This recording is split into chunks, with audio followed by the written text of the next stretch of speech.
family member. And it's something that, if you are not strong enough, it will tear you apart. Told by America's #1 royal source. We have incredible relationships, incredible access. We often know something is going to happen before the rest of the media does. You're going to hear revelations that you've never heard before. Harry and Meghan wanted to turn their public life into a private life. As a couple, they were under an incredible amount of pressure and scrutiny. They made it known how horrible this was, that their privacy was invaded in this way. But what would happen next was shocking. They dropped a bombshell that rocked the monarchy. This wasn't just headlines in England. This is headlines in every single country. This was panic stations for the royal family.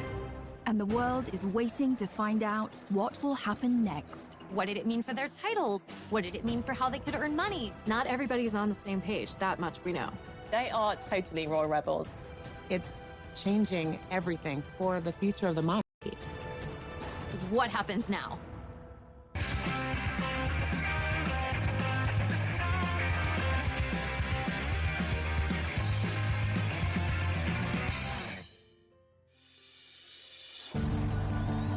How does a girl born and raised in California end up meeting and marrying a royal prince?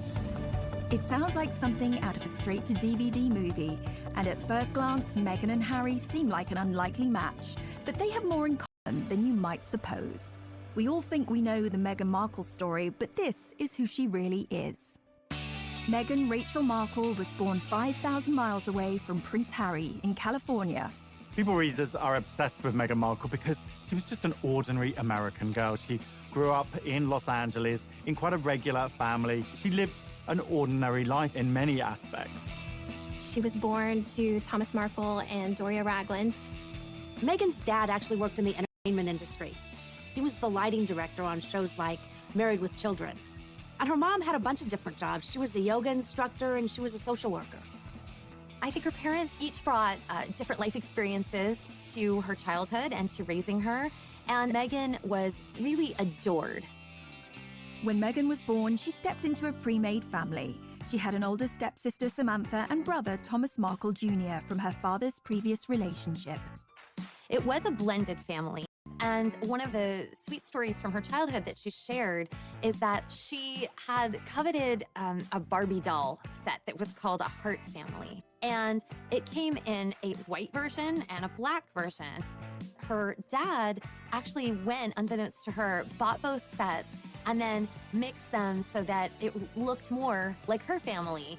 It just goes to show how her biracial heritage. However, a happy life for this blended family was short-lived. By the time Meghan was 6 years old, Thomas and Doria's relationship had come to an end, and divorce followed, although it wasn't as acrimonious as some of the stories you may have heard. When Meghan first came on the scene, the royal scene, there was some really nasty speculation and headlines about Meghan's rough childhood, where she'd grown up, and really, frankly, racist approach to that, and it couldn't be further from the truth. They did everything they could to ensure that her childhood remained as loving and stable as possible, encouraging her creativity, making sure she was getting the very best education she could. In LA, Meghan attended the Little Red Schoolhouse and was soon writing to the very big White House. Yes, at the tender age of 11, she had already started campaigning for women's rights. When she was just 11 years old, she saw a dishwashing detergent commercial on television. It was by Procter & Gamble, and she felt it was very sexist. The gloves are coming off. Women are fighting greasy pots and pans with Ivory Clear. And Meghan said to her parents, why does it say women? Don't men also wash dishes? So her dad actually encouraged her to write a letter to Procter & Gamble, which she did. And the result was incredible. They actually changed the commercial to people across America. That got Meghan her first kind of national attention. And she saw that her voice mattered. Write letters and send them to the right people, and you can really make a difference for not just yourself, but lots of other people. As a teenager, Meghan attended the Immaculate Heart High School, an institution known for its liberal arts and drama courses. You know, Meghan always really wanted to be an actress. Even when she was in school, she was in her school plays and musicals. She was very popular, and she just sort of lit up the stage. After she graduated college, she was determined to make it as an actor. She had to start somewhere, and in 2006, she took a job as briefcase girl on the game show Deal or No Deal. Her role on Deal or No Deal, while it definitely wasn't showing off her acting skills, it was a great opportunity for her to get in front of the camera, to make some connections, and for people to see her on screen. After being a working actress for a while, her big break came in 2011 on the legal drama Suits, where she played paralegal Rachel Zane. Mike Ross? Hi, I'm Rachel Zane. I'll be giving you your orientation. Wow, you're pretty. Good. You've hit on me. We can get it out of the way that I'm not interested. No, I'm sorry. I would... Take notes. I'm not going to repeat myself. I love you. Rachel Zane actually was kind of a lot like Meghan Markle in my mind. She was very chill, and she had a big heart. She just wanted to help. Once Meghan hit the big time, she had a platform and could use it to further her passion for activism. Meghan also promoted herself on social media with her own lifestyle blog called The Tig. You'd think that with everything going on, she wouldn't have time for romance, but she did. Meghan met Hollywood producer Trevor Engelson in 2004, and they had a long relationship and wed in 2011, and they seemed like a great fit at first, both pursuing these careers in Hollywood, him behind the scenes and her in front of the scenes with Suits. But the marriage was not to be. They were under a lot of pressure trying to sustain a long-distance relationship, and it proved to be too much for Meghan and Trevor. Their marriage lasted less than 2 years, and Meghan mailed back her wedding ring to Trevor, the divorce papers citing irreconcilable differences. Meghan was back on the market and ready to find her Prince Charming, unaware that he was living in London and was an actual prince. Across the Atlantic, Harry had a very different upbringing and a life that would turn him into the man we know today. Harry was born into a family that can trace their ancestry back over 1,000 years. Let's take a quick look at his family tree. Harry's grandmother is the Queen, but she's also the Duke of Lancaster, and she's married to a Duke, the Duke of Edinburgh. Beyond that, we've got their children, the Prince of Wales, Prince Charles, that's Harry's dad, his brother, Andrew, the Duke of York, Edward, the Earl of Wessex, and Charles's sister is Princess Anne, but she's also called the Princess Royal. Prince Charles married Diana, the Princess of Wales, and they have 2 sons, William, the Duke of Cambridge, and Harry, the Duke of Sussex. Thanks to his brother's kids, Prince Harry is knocked back to 6th in line to the throne, and all being well, he's now never going to get his hands on the crown jewels. Although Harry was born into a world of breathtaking privilege, he suffered a tragic childhood. Harry's childhood is really rooted in tragedy. His mother was killed when he was just 12 years old, when she was chased by paparazzi in Paris, and so he had to deal with that tragedy at such a young age, which definitely affected him for life. For anyone who remembers the death of Princess Diana, one of the most heartbreaking elements was seeing her young sons, William, Harry, who was just 12 years old, having to maintain that famous stiff upper lip.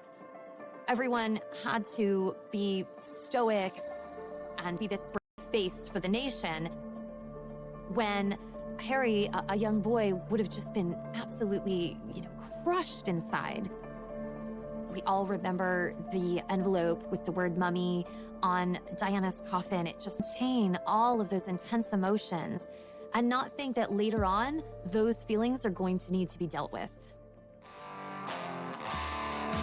Even an untroubled childhood can lead to a messy young adulthood. As Harry got older, he gained a reputation for being a rebel and a globe-trotting party boy. Harry's wild years throughout his 20s are well documented, from skirmishes with the paparazzi in public, to a costume party where he came dressed as a Nazi. It just was endless. But today we know that all the sort of rowdy times were kind of a last hurrah before he left for his service. Harry went from party boy to action hero when he joined the military, where he served for 10 years, including 2 tours of Afghanistan. He thrived in that environment. Perhaps it was a relief for him being able to step away from the spotlight. He was a particularly skilled Apache helicopter pilot and gunner, and rose to the rank of captain. During the military, he was able to get out of the public eye. He was able to be one of the guys. And that really allowed him an opportunity to blossom in a way that he hadn't when he felt a little more repressed in the royal family. This is when we really began to see Harry coming into his own. And, watching him fly helicopters and his camo, this is when he starts to kind of rise as maybe the most sought-after bachelor in the world. Harry was always a big hit with the ladies, and some of his romantic liaisons have been with businesswoman Chelsea Davy and British model Cressida Davis, who is actually a descendant of King Charles II. Harry certainly had a busy dating life, but once he started dating someone, the whole spotlight of being in the royal family came down on them, and they couldn't handle it. 2 of his biggest relationships ended because the girls couldn't stand being in that media glare.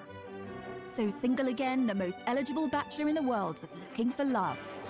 But going back a little further, what about some of Harry's ancestors and their love lives? The path to royal romance has never been a particularly easy one, unless you were King Henry VIII. He set up his own religion just so he could divorce his first wife. Divorce was strictly forbidden by the Pope in those days, so Hank VIII set up the Church of England in 1534 and made himself the boss. With that technicality out of the way, he went ahead and married 5 more times. But he had 2 of his wives, Anne Boleyn and Catherine Howard, beheaded. In 1937, King Edward VIII married Wallis Simpson, not just a commoner, an American, and if that wasn't bad enough, she was a divorcee. And like Henry VIII, who did what the heck he liked, Eddie's problem was that the Church of England didn't allow people to remarry if their ex-spouses were still alive. This was like to abdicate. That's a lot to give up, especially when Mrs. Simpson was also seeing a married car mechanic called Guy Trundle. I promise you, we're not making this up. But rumours were she'd learned some tricks in a house of ill repute, which sounds thrilling, if rather tiring. If you wish to marry a commoner, you may end up with a morganatic marriage or left-handed marriage. An evenly socially balanced marriage where the royals' titles and privileges don't extend to the spouse or offspring. It's a bit like flying, way easier to downgrade than upgrade. That law got changed for William and Kate, by the way.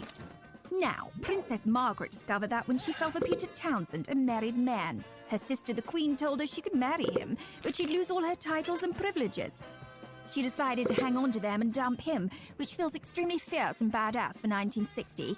Good choice, Madge. It goes to show that the path to true love is never easy, especially if you are marrying into the royal family, and Meghan would face her own challenges. Coming up. It was a very bold move, him standing up and protecting his girlfriend at the time and saying, I'm not standing for this.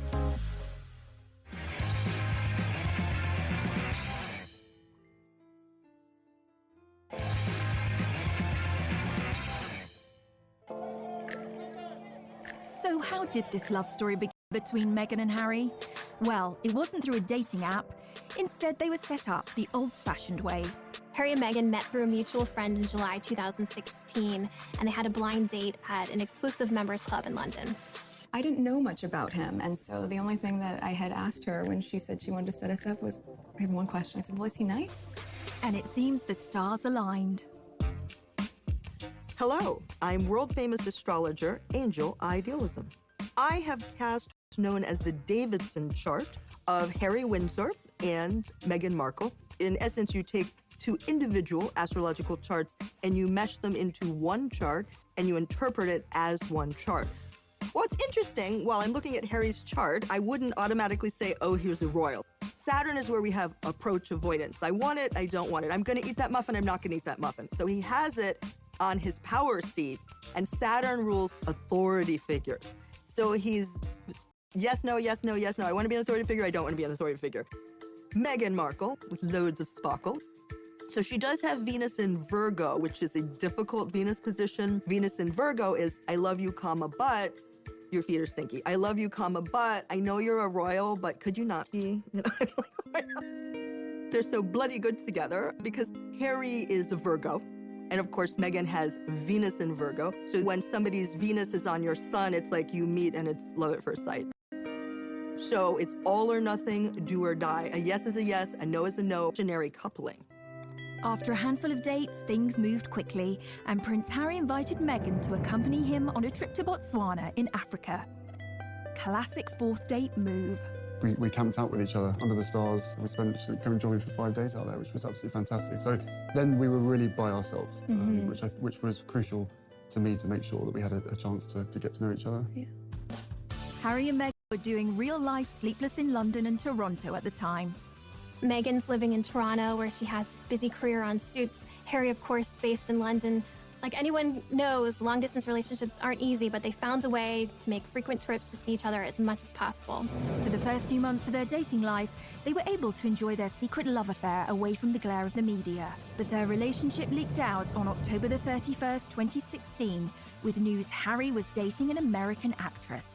There's a misconception because I have worked in the entertainment industry that this would be something I would be familiar with. But even though I'd been on my show for, I guess, 6 years at that point, and working before that, I've never been part of tabloid culture. I've never been in pop culture to that degree and lived a relatively quiet life.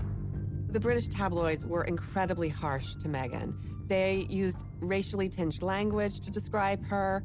They felt like she was a money grabber, a social climber, that she was doing this to be famous. The treatment of Meghan echoed how his mother Diana had been harassed and hunted by the press, but this time he was in a position to do something about it. The royal family is famously tight-lipped when it comes to talking about stories in the media, but on the 8th of November 2016, Kensington Palace issued a statement that showed Harry's true feelings and anger at the situation. That was one of the first signs, really, that Harry wasn't like the other royals, that he was not going to be put in a box and to just accept what the situation was. It was a very bold move, him standing up and protecting his girlfriend at the time and saying, I'm not standing for this. But also, Meghan was in love. She was going to do what she had to do to be there for him and to kind of deal, because you could tell this was not something that was taken lightly for her either. She took this relationship very seriously, which is clearly why she stuck around. Away from the headlines, this starry-eyed couple kept moving forward. Meghan and Harry's first public appearance on the world stage was at the Invictus Games, an international sporting event set up by the Prince for injured soldiers. They walked in to the stadium hand in hand, and it was clear that this was someone special in his life, and he was making it known to everyone. The couple were totally at ease with each other and very natural. We saw early on just how happy they were together, and part of that was through how they were breaking royal protocol. They would touch hands. We would see a little, made us root for the two of them, that this was going to work. Soon, Meghan started reprioritizing her life. She shut down her social media site, The Tig. She walked away from Hollywood. Which kind of had the hands of the palace saying, okay, if you're going to be a princess, then we need to get all of these things in order. After weeks of anticipation, the world finally got the news they had been waiting for. On November 27th, 2017, Meghan and Harry announced their royal engagement. It was official. The couple, thrilled and happy to be engaged, greeted the media as a united front at the official photo call at Kensington Palace. Was it romantic? They walked out in Buckingham Palace to a place called the Sunken Garden. This was a garden that was really special. It was a favorite spot of Harry's late mother, Princess Diana, so it was a nice homage to her, a nice way of including her in the moment. You could just really feel the love radiating off of them. And it was the first moment they saw the ring. So it was a beautiful, enormous diamond ring. The center stone is from Botswana. And then the two outside stones were from Princess Diana's collection, so including Harry's late mother in this moment. They released a beautiful set of photos that were really stunning. But even then, some of the press point out things chipping away at Meghan, pointing out ridiculous things, that she wasn't wearing tights and this wasn't following royal protocol, which is just kind of ridiculous and archaic. Harry and Meghan's natural way with each other, this ease that they have, was apparent from the start, especially during this engagement announcement, holding hands, looking up at each other, all smiles, very comfortable with each other. And this was a stark contrast to the engagement announcement that we saw from Harry's mother and father, Diana and Charles, where it seemed uncomfortable and slightly awkward. Can you find the words to sum up how you feel today, both of you? Well, I'm that sort of word, isn't it, really? Just delighted and happy. And I'm amazed that she's been brave enough to take me on. And I suppose in love. Of course. Whatever in love means. And while he must have endured a refreshed grief as he reflected on his mother not meeting Meghan, he said that they would have got along smashingly. They'd be thick as thieves, without question. I think she would be over the moon, jumping up and down, so excited for me. But then, as I said, would have probably been best friends with Meghan. She's with us. I'm sure she's with us, jumping up and down somewhere else. Coming up. Meghan and Harry's wedding was like a wedding that the royal family had never seen before. It's just like more glamorous than the Oscars.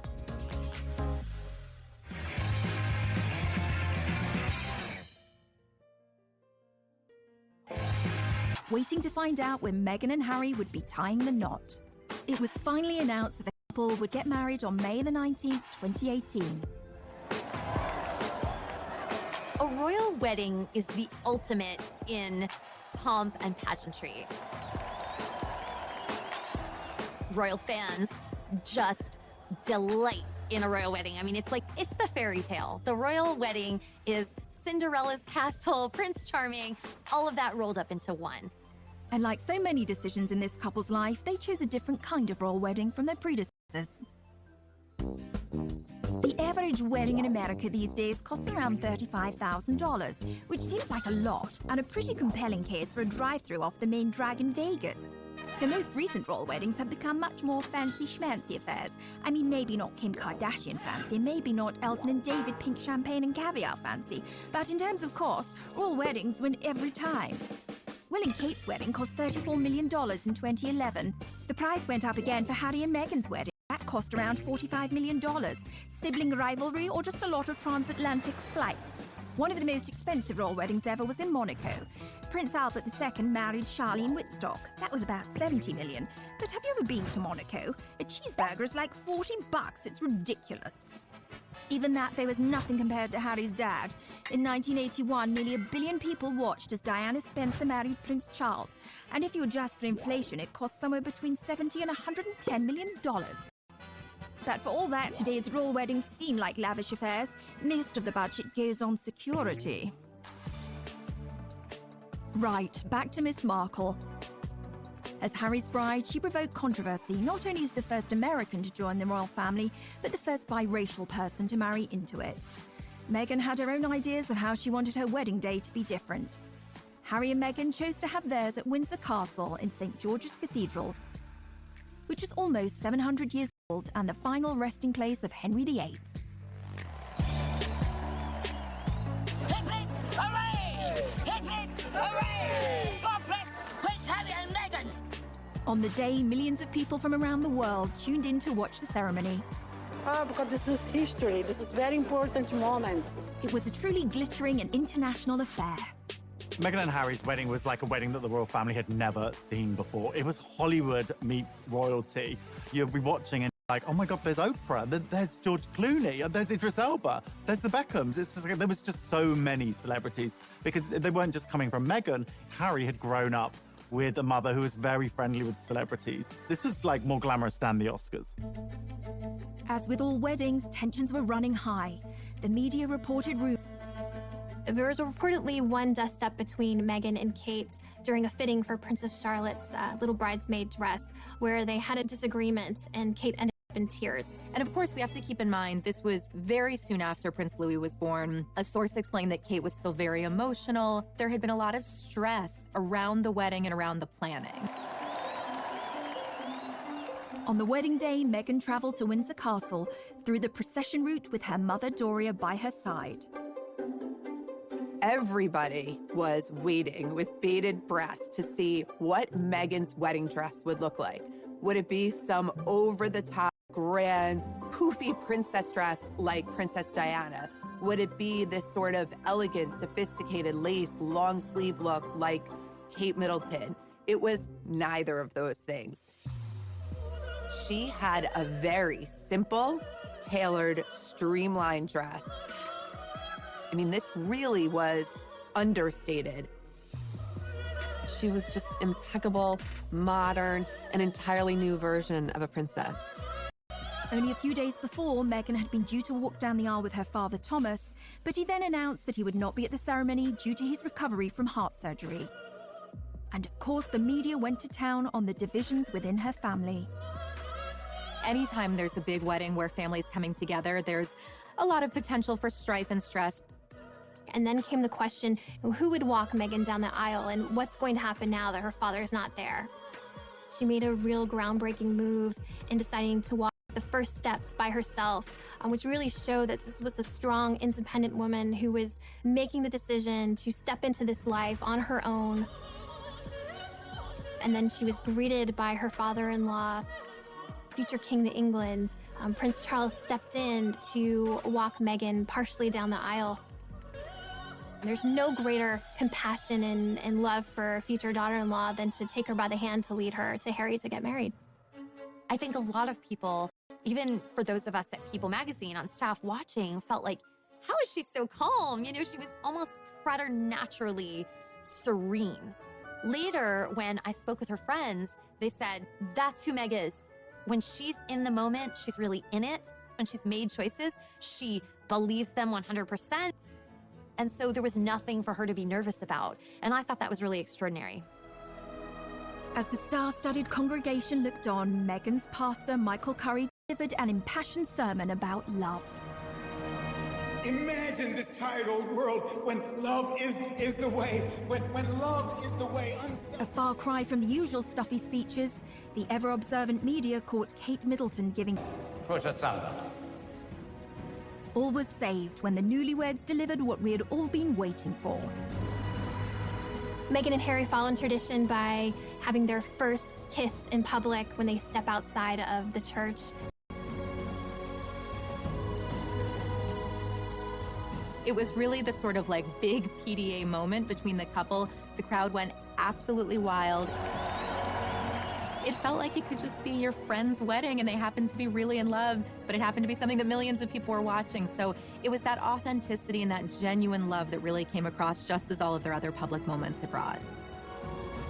That day, the couple received a new title from the Queen, Duke and Duchess of Sussex, and their new life began. Coming up, they really felt protective of this new baby and wanting to make sure he had as much privacy as he possibly could from the very start.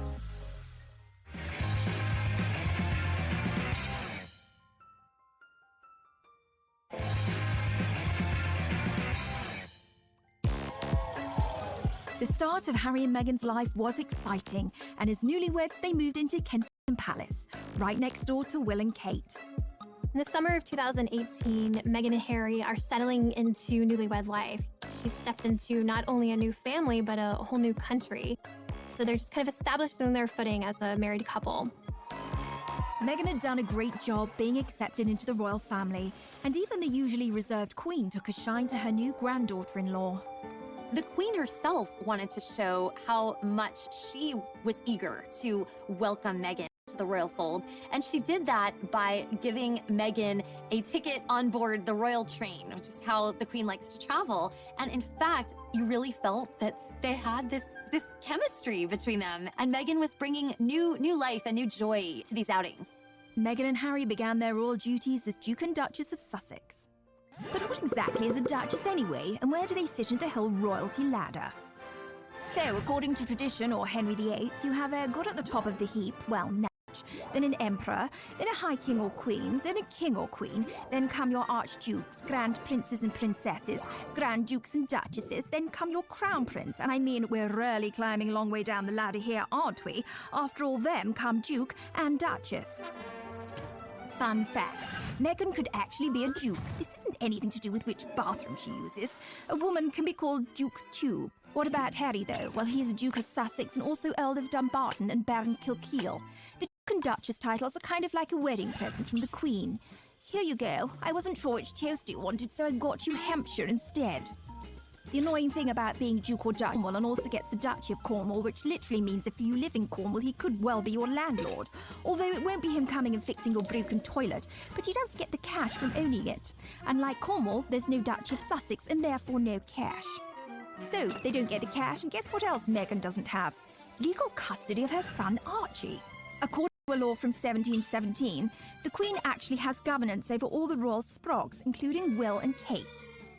You might think it doesn't really have any relevance today, but apparently decisions like which members of the royal family are allowed to get on the same plane, yup, the Queen makes that call. Back to the couple's first royal tour of Australia, Tonga and New Zealand. Meghan and Harry were an instant hit with the public. And this is where we get to see Meghan shine. And there were a lot of echoes of Princess Diana in terms of her really bonding with people, with children, with a lot of the locals, giving speeches, which is something we hadn't seen Kate do before with such ease. Meghan was compared to Diana in another way, as a world fashion icon. Diana led the way in setting trends in the world of fashion. Back in the 80s, everybody wanted the Diana cut, and she occupied a fashion arena that included Audrey Hepburn, Jackie Kennedy, and some of the other most stylish women in history. When Princess Diana was alive, she was, without a doubt, one of the most photographed women in the world. Diana brought an innate glamour and this beauty to the royal family. It took them from royals to pretty much celebrities, all because of her and just this endless interest and curiosity in all things Diana. In 2019, Meghan was named the most powerful fashion icon, and the term the Meghan effect was coined. Like most people, I love Meghan Markle's style. We like to say at People that everything Meghan touches turns to sold. And that's because when Meghan wears something, it translates into mega sales for the brand. In one of those tours, she actually wore a bag by Strathbury. The second she wore this bag, it sold out in 11 seconds. The Duke and Duchess of Sussex were in the honeymoon phase. The tour of Australia kicked off with bombshell news. The couple arrived into Sydney telling the world that they were expecting their first child. It was the most exciting way of kicking off a royal tour. This is a moment that the public, the entire world was excited about. Anytime there's a royal wedding, you wait for the announcement about the royal baby. This was massive news in the royal world, and for fans, I mean, it was almost too much to process. It was all happening at once. At the same time, we also noticed that Meghan and Harry are wanting to kind of put up the walls because they really felt he possibly could from the very start. Weeks before the baby was born, Harry and Meghan announced they intended to keep the plans surrounding their child's birth private. It was never announced where Meghan planned to give birth. This was a major change from Kate's birth plans. Kate, obviously, at the Lindo Wing in Paddington, every single time one of her children is born, the crowds are gathered outside, you know, the news teams are there. It's a very big global event. With royal births, we famously see the new happy parents step out of the hospital. For royal fans, there's an expectation that we would be kind of, I don't know, almost included in that. And we learned pretty early on that Meghan and Harry were not going to do this. On May the 6th, 2019, baby Sussex arrived, weighing in at 7 pounds 3 ounces. And it wasn't actually until the birth certificate of Archie was released we even knew what hospital they had gone to. Meghan said no way was she going to walk out of a hospital and into a crowd of thousands, you know, with every TV camera from all over the world there, which is what Kate did. But Kate felt that was her duty. Meghan didn't feel it was her duty, so she didn't do it. They didn't want involvement from the press. They wanted to do it their way. This was not a baby for the public. This was their baby. The birth of a newly born royal prince on this, St. George's Day, AD 2018. It does seem a normal thing for a father to protect his child and to be able to do what he wants and release photos when he wants. But the British public have a very different perception of this. They pay for the royal family. So there was a lot of resentment towards Harry when he started to restrict this access. I think the christening marked a bit of a turning point where it was, no, this is a private event. We're not going to bring, you know, cameras in. We're not going to release dozens of photos. That was a shift that a lot of people had to get used to. Meghan, Harry and baby Archie then moved away from Kensington Palace to Frogmore Cottage in Windsor. Well, Harry said that he felt like a prisoner in Kensington Palace. He couldn't wait to get out of there. The Queen offered them Frogmore Cottage, but it was in a very dilapidated state. And unfortunately for Harry and Meghan, the bill fell on the taxpayer, and it was £2.4 million. And that caused a lot of bad feeling as well. The public started to feel like this quid pro quo was off kilter. Like, well, you know, if we're helping pay for, I don't know, your new kitchen, we should get to see, you know, Archie on his special day. Meghan and Harry, they wanted to be royal and to enjoy the royal life, but they also wanted a private life. And those two don't really go together. I think like that.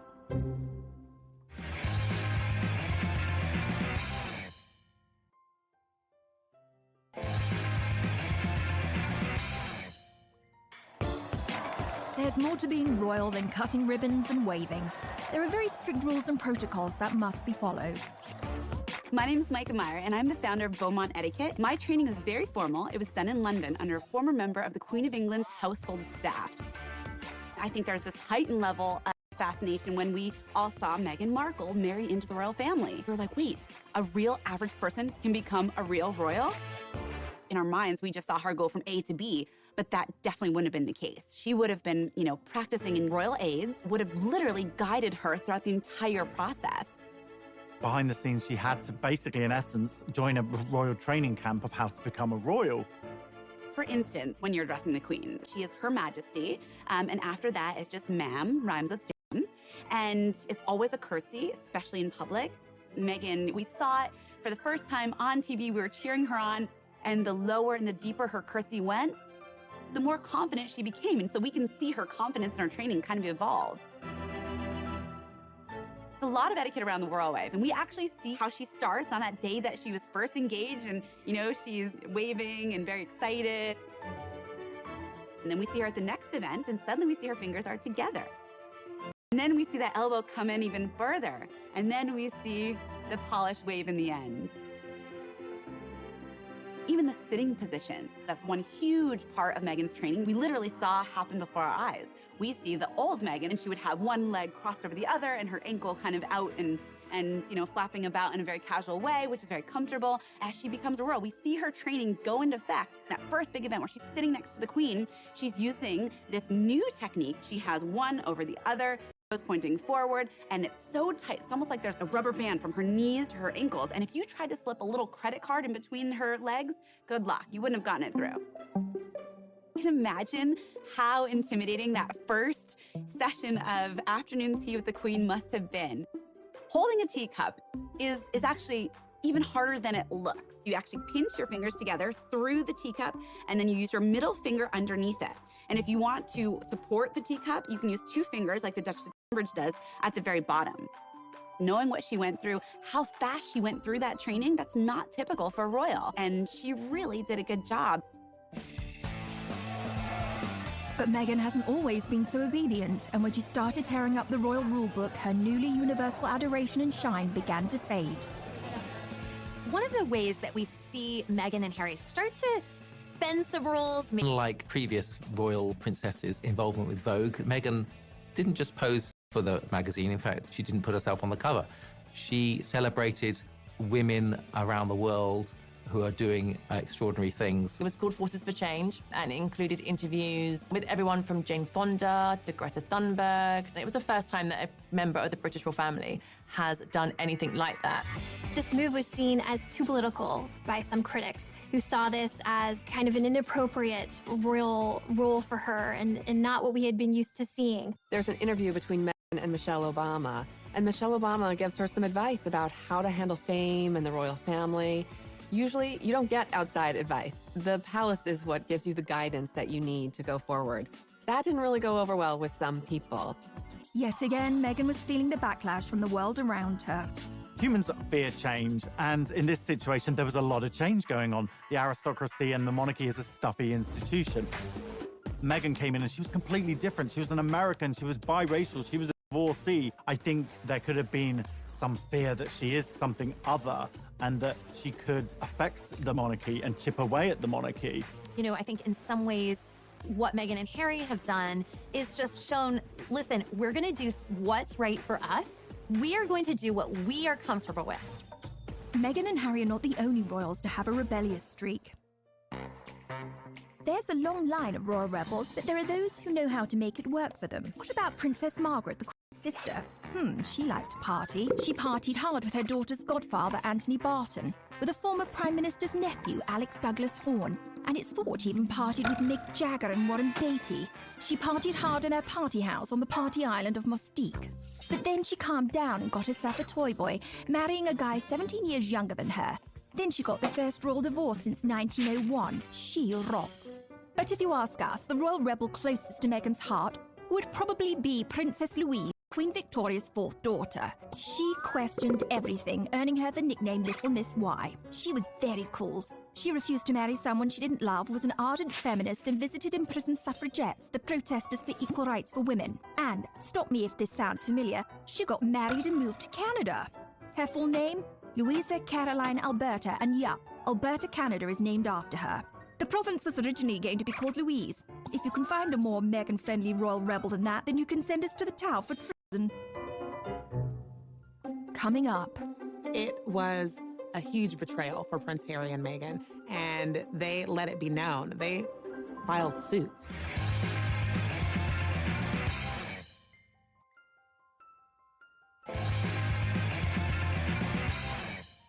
A valuable asset or your worst enemy, and Prince Harry and Meghan have maintained a love-hate relationship with them.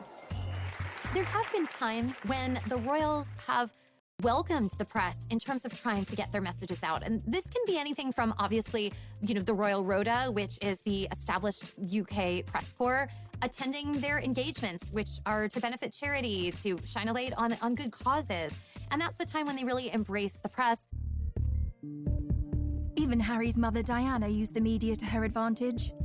Princess Diana famously used back channels to set up an interview with the BBC's Martin Bashir on the show Panorama. And she did that because she felt that she could not make her side of the story heard. When no one listens to you, or you feel no one's listening to you, all sorts of things start to happen. For instance, you have so much pain inside yourself that you try and hurt yourself on the outside because you want help, but it's the wrong help you're asking for. People see it as crying wolf or attention seeking, and they think because you're in the media all the time, you've got enough attention, inverted commas. But I was actually crying out because I wanted to get better. We have never seen any royal open up the way Diana did, the way she bared her innermost thoughts and feelings. But unlike Diana, Meghan was too new to royal life to start airing her grievances publicly. But her friends would rally to the cause. In an exclusive interview with People magazine, Meghan's inner circle opened up about the Duchess's private life and her struggles with the UK tabloids. In February of 2019, Meghan's inner circle of friends felt that they could no longer remain silent while what they saw as global bullying of Meghan was unfolding. They wanted to speak out, and they came to People magazine to do that. What I heard from them was that nobody celebrates your wins bigger than Meghan. And by the same token, when you're struggling, Meghan is there with a box of Kleenex and a bottle of wine, anything she can do to comfort and support you. And, they talked about another misconception that Meghan is so high maintenance. There was a report that Meghan wanted the church sprayed the specific scent, and it was sort of diva moment. And the friend said, Meghan is so religious, she would never, ever disrespect a holy place like St. George's Chapel at Windsor Castle, and that's a contradiction to who she is. I came away feeling like my friendships are really inferior to Meghan's, because these women, they felt so loved by her and supported in a way I had really never seen before. Meghan got a little help from her friends, but it was short-lived. Later that month, the Daily Mail ran an article that for Meghan and Harry crossed the line. There was a major issue with the Mail on Sunday that published a letter, a private letter, on Harry and Meghan, and they let it be known. They filed suit. She obviously feels like it's a copyright issue that they went ahead and posted that letter without her permission. The action was accompanied by a scathing statement from Prince Harry denouncing the media's bullying of his wife. This clearly goes back to his anger and his hurt at how his mother was treated. Days later, Prince Harry sued the owners of The Sun and Daily Mirror for allegedly hacking his voicemails. They're both very much taking a stand against the UK press, against the tabloid intrusion that they feel has completely compromised their ability to have a private life. So who are the tabloids? If you're even slightly famous and you're in Europe, the chances are, whatever you're doing, someone is going to be taking a photograph of you. They're pretty aggressive with how they get their scoops. A famous scandal was Squidgygate. A British newspaper got hold of a recording of Princess Diana and a close friend, James Gilby, speaking on the phone. In the calls, Gilby calls Diana either Squidge or Squidgy 53 times. Try calling me that once, I dare you. There's always been a degree of push and pull with the press. Let's not forget the British royal family is paid for British people. They help fund their lavish lifestyle. So what the royals get up to is very much in the public interest. Now, poor Meghan has felt the sharp end, and the coverage of her life in Kate Middleton's is astonishing. For Kate, not long to go, pregnant Kate tenderly cradles her baby bump. For Meghan, why can't Meghan Markle keep her hands off her bump? Is it pride, vanity, acting, or a new age bonding technique? For Kate, Kate's morning sickness cure, Prince William gifted with an avocado for pregnant Duchess. For Meghan Markle's beloved avocado linked to human rights abuse and drought. One thing's for sure, pics of the royal family mean cash, so watch out for that long lens, Meghan and Harry. Coming up. People were saying, is this going to work out? Are they going to be able to stick this out? Because it's not looking good.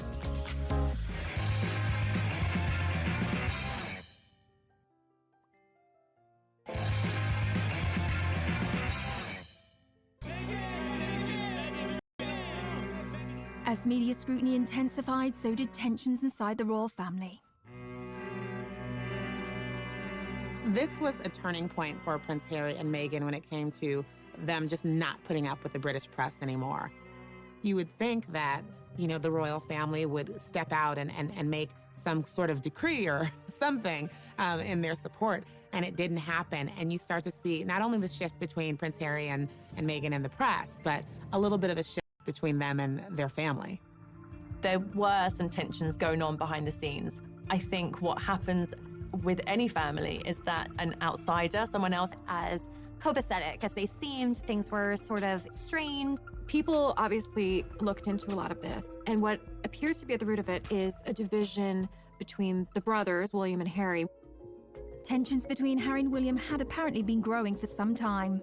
What had happened is Prince William had confronted his brother in the run-up to Meghan and Harry's wedding. He just questioned him about, do you think she's the right girl for you, effectively? Is she the right person for this job? That went down badly with Harry. We understand was obviously quite angry. Harry never forgot that. That started a rift that had only deepened. They were never able to really heal from that initial disagreement.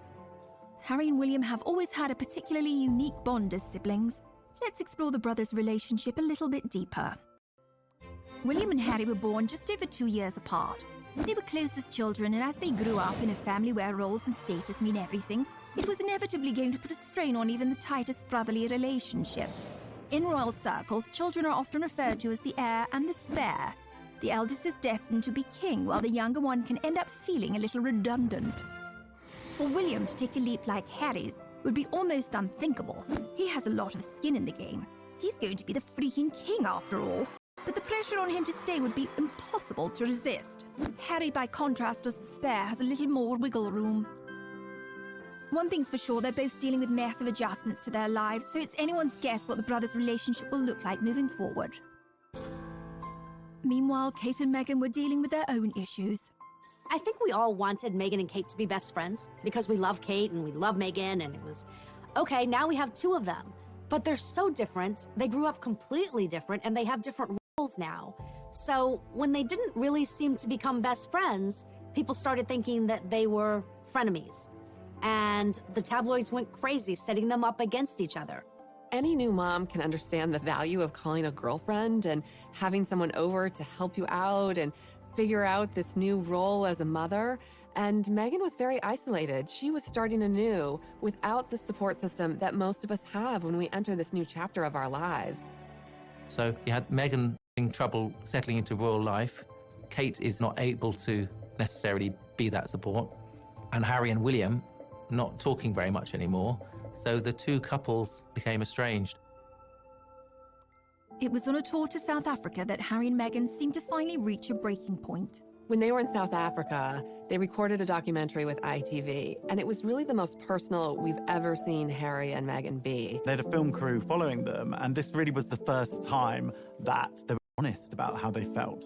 They did an interview with Tom Bradby, who is a TV for Harry, and he interviewed them, and Harry was amazingly open. You're living in this goldfish bowl, the interest is huge, the pressure is great. I mean, do you want to talk me through the last year and where you're at? Look, part of this job and part of any job, like everybody, means putting on a brave face and turning a cheek to a lot of the stuff. But again, for me and for my wife, you know, of course there's a lot of stuff that hurts. They felt that they were in isolation, and they also felt that they had no support when it came to all these things that they were uniquely dealing with. Another huge moment in that documentary was where Meghan spoke out about how she was feeling. You could tell that she had been struggling in her role as a new royal and as a new mom. It's obviously an area one has to tiptoe into very gently, but I don't know what the impact on your physical and mental health or pressure that you clearly feel under. I would say, look, any woman, especially when they're pregnant, you're really vulnerable. You add this on top of just trying to be a new mom or trying to be a newlywed. It's, and also thank you for asking, because not many people have asked if I'm okay, but it's a very real thing to be going through behind the scenes. I think Meghan was really sending a message direct to camera saying, I need help here. This is a difficult situation. When she says not a lot of people have asked if I'm okay, she's not really referring to the public or fans who support her. She didn't feel members of the royal family had asked if she was okay. People were saying, is this going to work out? Are they going to be able to stick this out? Because it's not looking good. The Sussexes were looking for a happy and authentic life and needed to find a solution, however drastic. Coming up. When Harry and Meghan made this announcement, the world was stunned.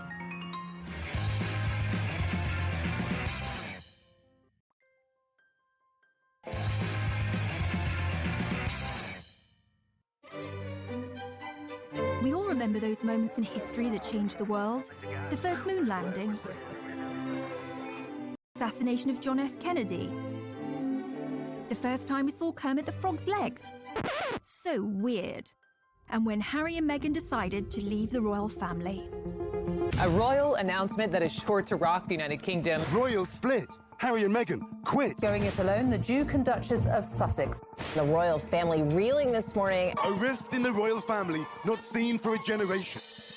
I remember exactly where I was when I heard the news that they were leaving. I was sitting in my office at... I feel like we were in a meeting and we were like, wait, what?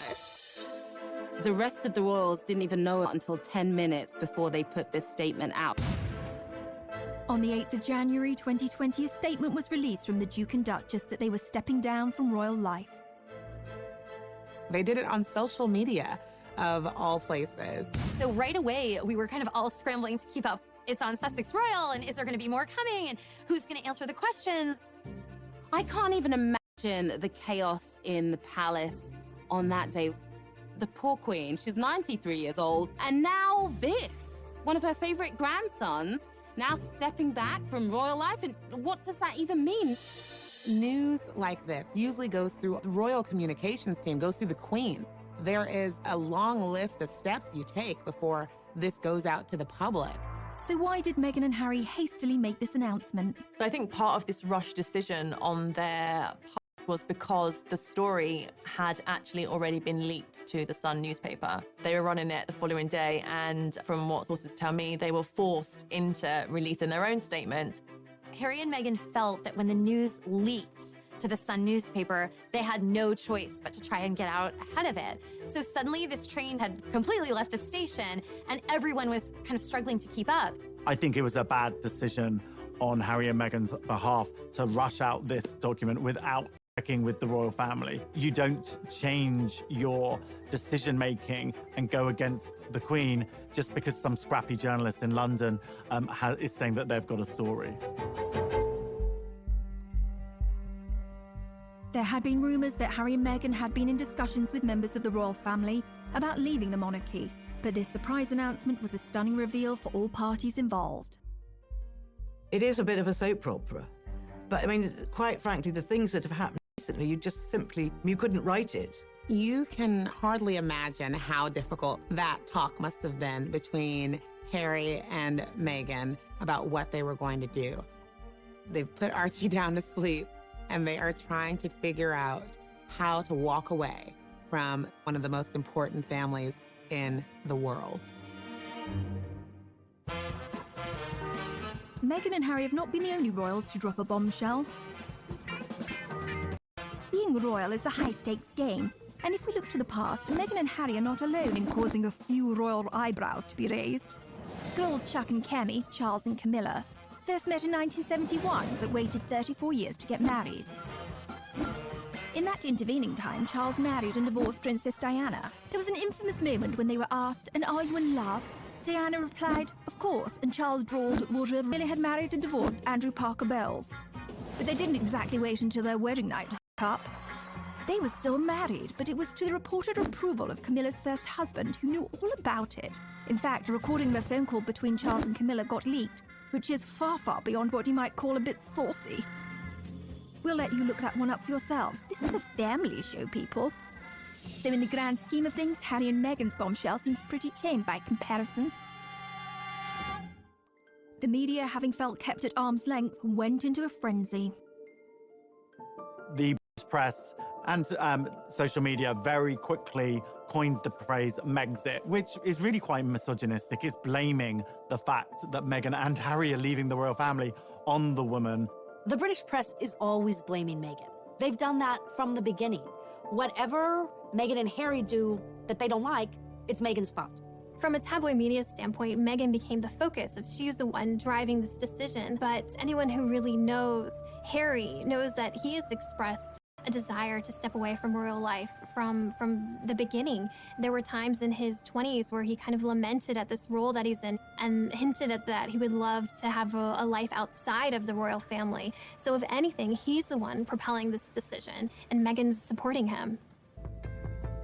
But I think we know now this is a decision they made as a couple. They're very much a family unit. You know, we know they have a great relationship and that they're doing things that they think are best for their entire family. This had to be something that really weighed on them. But what must have weighed on them more was what they had been through for them to make the decision to leave the royal family, to leave the Windsors. I mean, it's a dream for so many people. And they decided to just walk away. Coming up. Something like this could bring down the monarchy. This was panic stations for the royal family.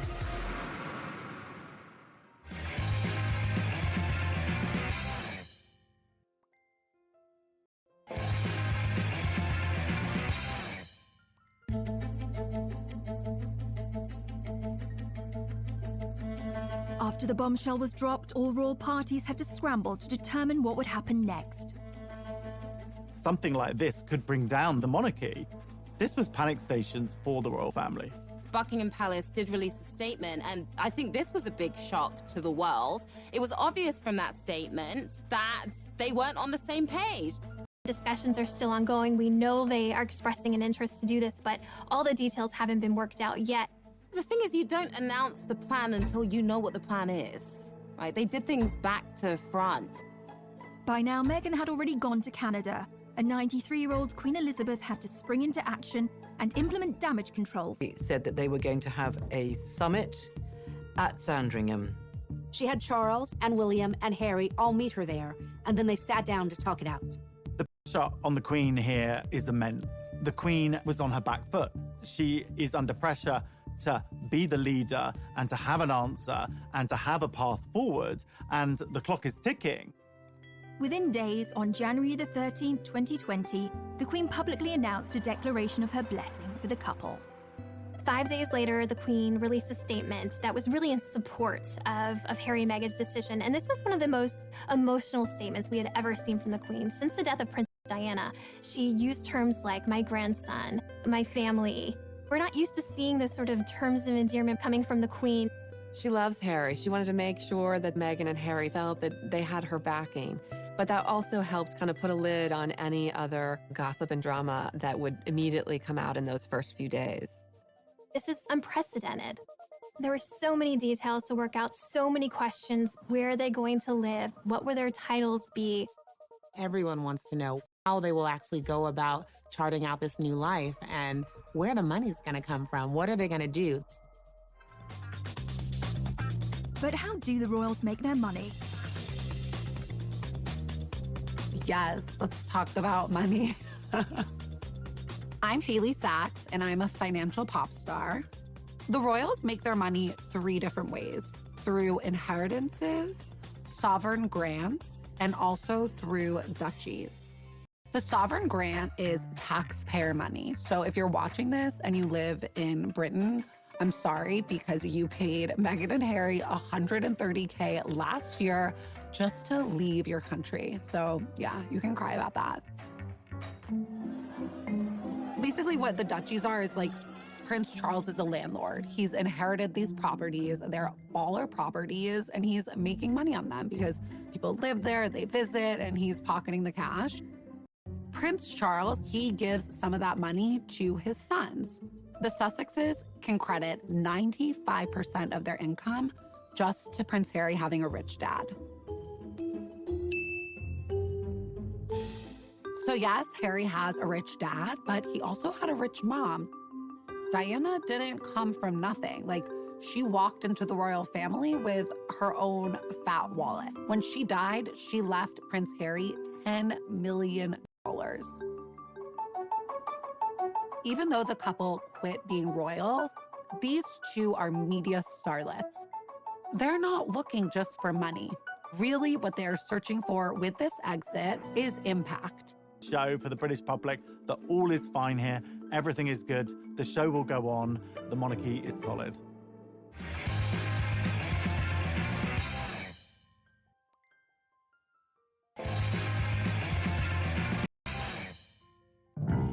While Meghan was busy unpacking her Suits DVDs in Canada, it was back to business for the royal family.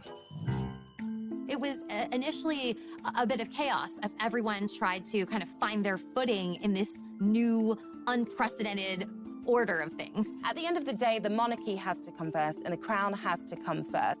The Queen, she's not going to let her emotions get the better of her. Now it's about action. It's about taking action and figuring out what are next steps. The monarchy is often, throughout history, in a very vulnerable position. There are a lot of people who don't agree with the monarchy. The monarchy can be perceived as a very undemocratic institution, essentially inherited power. When you have somebody who is stepping away from the royal family, this makes the royal family very vulnerable. For those that had stayed, the Queen doled out presents.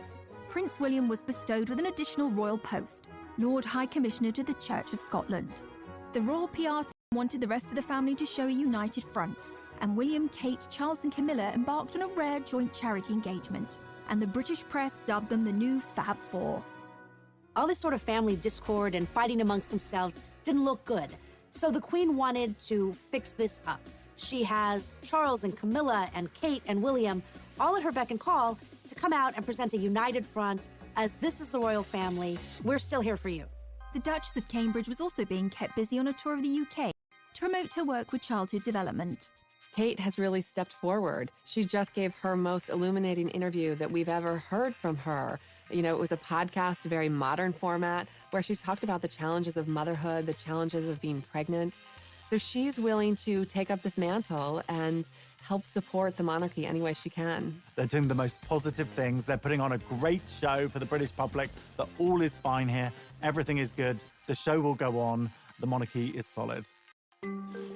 With the royal family's united front in check, the Queen had one last ground rule that needed to be laid. What was important to the Queen was that Meghan and Harry cannot continue to use their royal titles and the trademark of Sussex Royal. She didn't want any perception of impropriety that they might be making money in any kind of way off of any royal titles. Obviously, they're known as Sussex Royal. That is their Twitter handle, their Instagram name.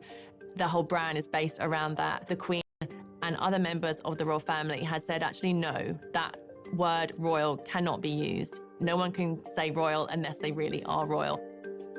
Wanted their new life. One of the things that was just so exciting to see was how they took this bold step themselves. It was world-shattering news. It made headlines the world over. Was it perfect? No. But when you kind of take control and find your voice and realize, I can make this path forward, Really inspiring thing to see. During Harry's final few days in the UK, he delivered an emotional exit speech at a charity dinner in London. It brings me great sadness that it has come to this. There really was no other option. It has been our privilege to serve you, and we will continue to lead a life of service. So in that respect, nothing changes. But I hope that helps you understand that I would step my family back from all I have ever known, to take a step forward into what I hope can be a more peaceful life. It's a tough situation, particularly for Prince Harry, because this is his family. These are the people who have loved him and raised him and who he has grown up with his whole life. We've all been in family situations that can be complicated, but they're always a part of who we are. So I think the goal for them is to still have warm relations. I think Harry and William still want to reforge their bond, but it's going to look very different than anything we've ever seen before. The rest of the world had their own reactions in the aftermath of the Sussex's bombshell announcement. While Harry filled a suitcase with a gold toothbrush, some monogrammed socks, and a copy of How to Succeed in Business, support was flooding in from celebrity friends and admirers. Bette Midler hoped Meghan would bankrupt them all, although I don't quite see how she'd manage that. Oprah Winfrey said she supports them 1,000%. And Jack Osborne observed, "Listen, Prince Harry, if I can survive my family, you can survive yours." And Meghan's friend Jessica Mulroney, who previously had the sweetest babysitting gig imaginable looking after Archie, called out critics of Meghan as racist bullies and posted this quote on Instagram after the news. "A strong woman looks a challenge in the eye and gives it a wink. Wink hard, Meghan." Coming up, how is the next chapter going to unfold? The world is their oyster right now. They can pretty much do anything that they want.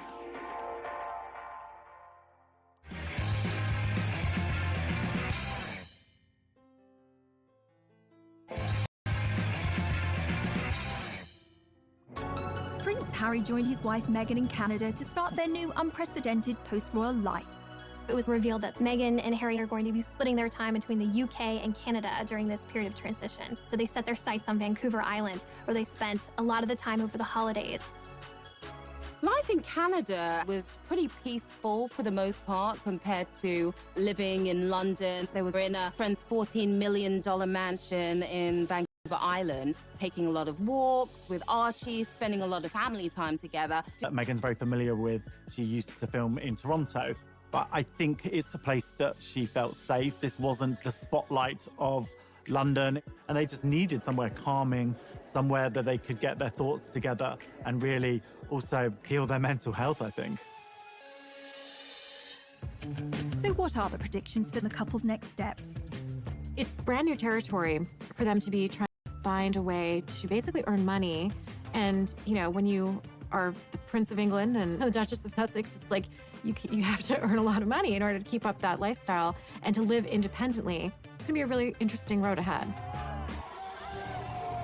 Their last round of royal engagements were in March. They're officially stepping back, and they'll no longer be using their HRH titles or Sussex Royal. But I think the world is their oyster right now. They can pretty much do anything that they want. Both of them are very smart. Both of them are very talented. Harry and Meghan's next steps in terms of their careers is anyone's guess. Who knows whether we might see a Meghan Markle clothing range for one of her women empowerment charities.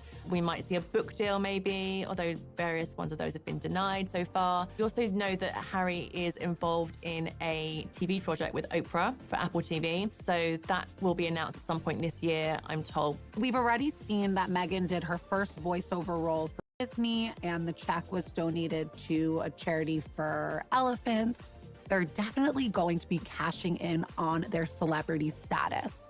There is no way they are going to be penniless. They are going to have offers coming through the door. We saw Harry and Meghan recently in Miami at this banking summit at JP Morgan. We thought they were going to be laying low. Suddenly we got the news that Harry and Meghan was sitting next to J-Lo and A-Rod at a star-studded event for JP Morgan. And there are rumors that Harry earned $1 million for giving a speech at that event. It's not a bad paycheck at all, especially for your first time outside of the royal family. People are going to be offering them deals left, right, and center, but they still have to have composure and remember where they came from, because ultimately they don't want to disrespect the monarchy. The Sussexes don't need to rush into anything. There's still extremely high people. In fact, maybe even more high profile now after stepping back from the royal family. And since making this bombshell announcement, they're probably more famous than they even were beforehand. What do the inner circle of Harry and Meghan's world think of this? Since Meghan and Harry have stepped away from their role as senior members of the royal family, what we are seeing is a completely new chapter, and really, as one source told us, uncharted. Her family first. She's going to put her son first. Her life as a mom is so important to her. And if everyone is chattering around her about, but what about this? But she shouldn't have said that. She shouldn't be here. She shouldn't be there. That's something she's going to push out of her mind. I think an important thing to understand is that Meghan and Harry don't feel beholden to some of the rules that would govern William and Kate, who are in line to be future king and queen. We were told by a friend of Harry's that Harry the royal and Harry the person are two very different figures.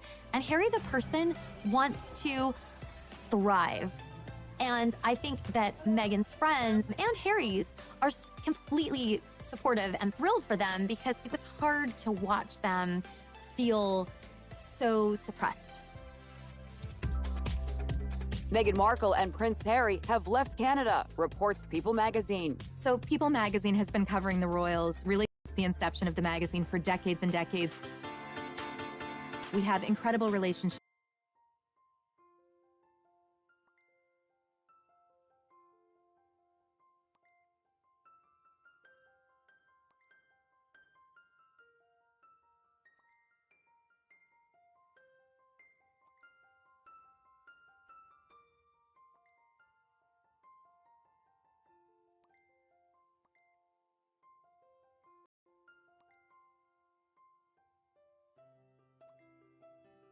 Incredible access. We all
family member.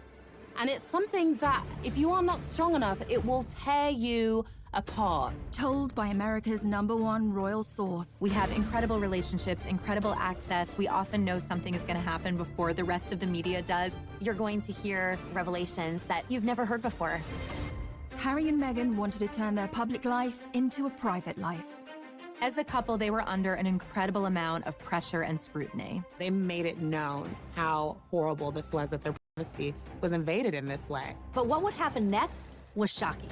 They dropped a bombshell that rocked the monarchy. This wasn't just headlines in England. This is headlines in every single country. This was panic stations for the royal family. And the world is waiting to find out what will happen next. What did it mean for their titles? What did it mean for how they could earn money? Not everybody's on the same page, that much we know. They are totally royal rebels. It's changing everything for the future of the monarchy. What happens now?